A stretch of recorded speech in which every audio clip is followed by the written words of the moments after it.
पाठ 3 वाह रे हमदर्द। घनश्याम अग्रवाल। परिचय। जन्म 1942, अकोला, महाराष्ट्र। परिचय। घनश्याम अग्रवाल जी की रुचि अध्ययन काल से ही लेखन में विकसित हुई। अपने आसपास की प्रत्येक स्थिति या घटना में हास्य ढूंढकर उसे धारदार व्यंग में ढालना आपके लेखन की विशेषता है।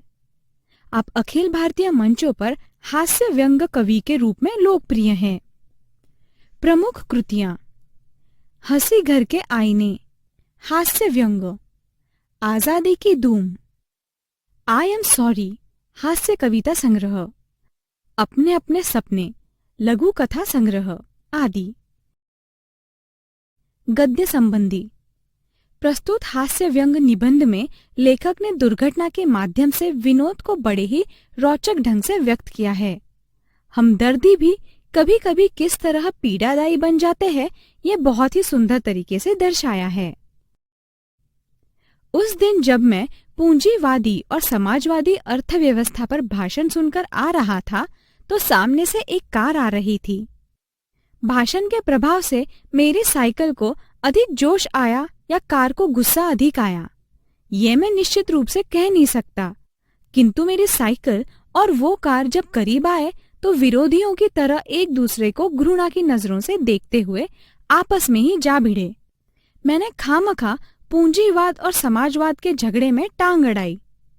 फलस्वरूप मेरी टांग टूट गई। दुर्घटना के बाद आज भी इंसानियत कायम है, ये सिद्ध करने के लिए कुछ लोग मेरी तरफ दौड़े। आंख खुली तो मैंने अपने आप को एक बिस्तर पर पाया। इर्द गिर्द कुछ परिचित अपरिचित चेहरे खड़े थे। आंख खुलते ही उनके चेहरों पर उत्सुकता की लहर दौड़ गई। मैंने कराहते हुए पूछा, मैं कहाँ हूँ? आप सार्वजनिक अस्पताल में प्राइवेट वार्ड में हैं। आपका एक्सीडेंट हो गया था, सिर्फ पैर का फ्रैक्चर हुआ है, अब घबराने की कोई बात नहीं। एक चेहरा इतनी तेजी से जवाब देता है, लगता है मेरे होश आने तक वो इसीलिए रुका रहा। अब मैं अपनी टांगों की ओर देखता हूँ। मेरी एक टांग अपनी जगह पर सही सलामत थी और दूसरी टांग रेत की थैली के सहारे एक स्टैंड पर लटक रही थी। मेरे दिमाग में एक नए मुहावरे का जन्म हुआ। टांग का टूटना यानी सार्वजनिक अस्पताल में कुछ दिन रहना। सार्वजनिक अस्पताल का ख्याल आते ही मैं कांप उठा। अस्पताल वैसे ही एक खतरनाक शब्द होता है, फिर यदि उसके साथ सार्वजनिक शब्द चिपका हो तो समझो आत्मा से परमात्मा के मिलन होने का समय आ गया। अब मुझे यूं लगा कि मेरी टांग टूटना मात्र एक घटना है और सार्वजनिक अस्पताल में भर्ती होना दुर्घटना। टांग से ज्यादा फिक्र मुझे उन लोगों की हुई जो हमदर्दी जताने मुझे मिलने आएंगे। ये मिलने जुलने वाले कई बार इतने अधिक आते हैं और कभी कभी इतना परेशान करते हैं कि मरीज का आराम हराम हो जाता है, जिसकी मरीज को खास जरूरत होती है। जनरल वार्ड का तो एक नियम होता है कि आप मरीज को एक निश्चित समय पर आकर ही तकलीफ दे सकते हैं, किंतु प्राइवेट वार्ड ये तो एक खुला निमंत्रण है कि है मेरे परिचितों, रिश्तेदारों, मित्रों, आओ, जब जी चाहे आओ, चाहे जितनी देर रुको, समय का कोई बंधन नहीं है। अपने सारे बदले लेने का यही वक्त है। बदले का बदला और हमदर्दी की हमदर्दी। मिलने वालों का ख्याल आते ही मुझे लगा मेरी दूसरी टांग भी टूट गई। मुझसे मिलने के लिए सबसे पहले वो लोग आए जिनकी टांग या कुछ और टूटने पर मैं कभी उनसे मिलने गया था। मानो वे इसी दिन का इंतजार कर रहे थे कि कब मेरी टांग टूटे और कब वे अपना एहसान चुकाएं। इनकी हमदर्दी में ये बात खास छिपी रहती है कि देख बेटा, वक्त सब पर आता है। दर्द के मारे एक तो मरीज को वैसे ही नींद नहीं आती, यदि थोड़ी बहुत आ भी जाए तो मिलने वाले जगा देते हैं, खासकर वे लोग जो सिर्फ औपचारिकता निभाने आते हैं। इन्हें मरीज से हमदर्दी नहीं होती, ये सिर्फ सूरत दिखाने आते हैं।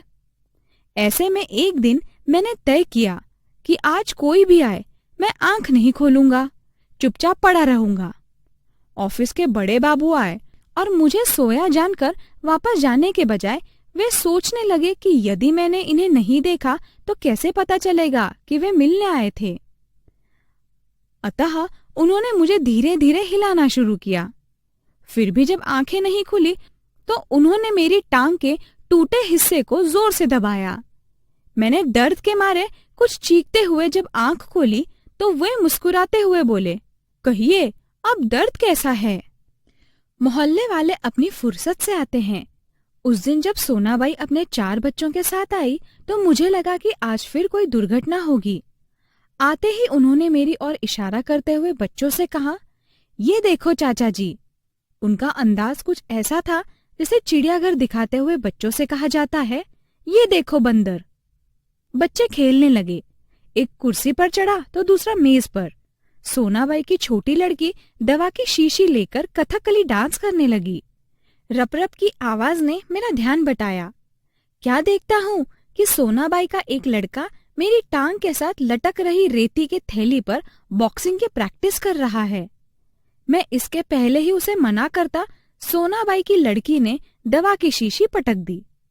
सोनाबाई ने एक पल लड़की को घूरा, फिर हंसते हुए बोली, भैया पेड़े खिलाओ, दवा गिरना शुभ होता है।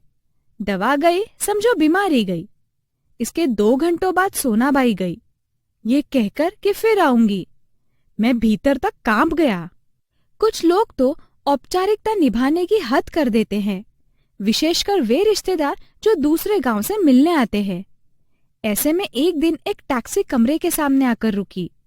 उसमें से निकलकर एक आदमी आते ही मेरी छाती पर सिर रखकर औंधा पड़ रोने लगा और कहने लगा, हाय तुम्हें क्या हो गया? कार वालों का सत्यानाश हो। मैंने दिल में कहा कि मुझे जो हुआ सो हुआ, पर तू क्यों रोता है? तुझे क्या हुआ?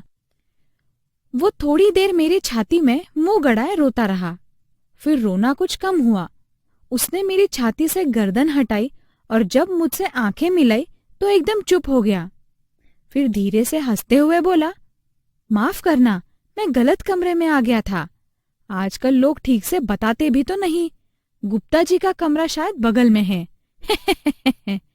अच्छा भाई माफ करना, कहकर वो चला गया। अब वही रोने की आवाज मुझे पड़ोस के कमरे से सुनाई पड़ी। मुझे उस आदमी से अधिक गुस्सा अपनी पत्नी पर आया, क्योंकि इस प्रकार रोता देख पत्नी ने उसे मेरा रिश्तेदार या करीबी मित्र समझकर टैक्सी वाले को पैसे दे दिए थे। हमदर्दी जताने वालों में वे लोग जरूर आएंगे जिनकी हम सूरत भी नहीं देखना चाहते। हमारे शहर में एक कवि है, श्री लपकानंद। उनकी बेतुकी कविताओं से सारा शहर परेशान है। मैं अक्सर उन्हें दूर से देखते ही भाग खड़ा होता हूँ। जानता हूँ जब भी मिलेंगे 10-20 कविताएं पिलाए बिना नहीं छोड़ेंगे। एक दिन बगल में झोला दबाए आ पहुंचे। आते ही कहने लगे, मैं तो पिछले 4-5 दिनों से कवि सम्मेलनों में अति व्यस्त था। सच कहता हूँ, कसम से मैं आपके बारे में ही सोचता रहा।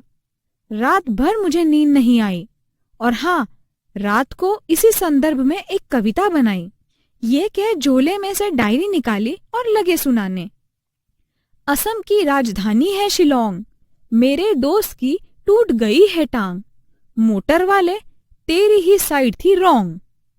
कविता सुनाकर वे मुझे ऐसे देख रहे थे मानो उनकी एक आंख पूछ रही हो, कहो कविता कैसी रही, और दूसरी आंख पूछ रही हो, बोल बेटा अब भी मुझसे भागेगा।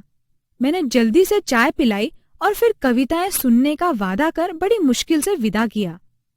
अब मैं रोज ईश्वर से प्रार्थना करता हूँ कि हे ईश्वर, अगर तुझे मेरी दूसरी टांग भी तोड़नी हो तो जरूर तोड़, मगर कृपा कर उस जगह तोड़ना जहाँ मेरा कोई भी परिचित न हो, क्योंकि बड़े बेदर्द होते हैं ये हमदर्दी जताने वाले। हंसी घर के आईने से।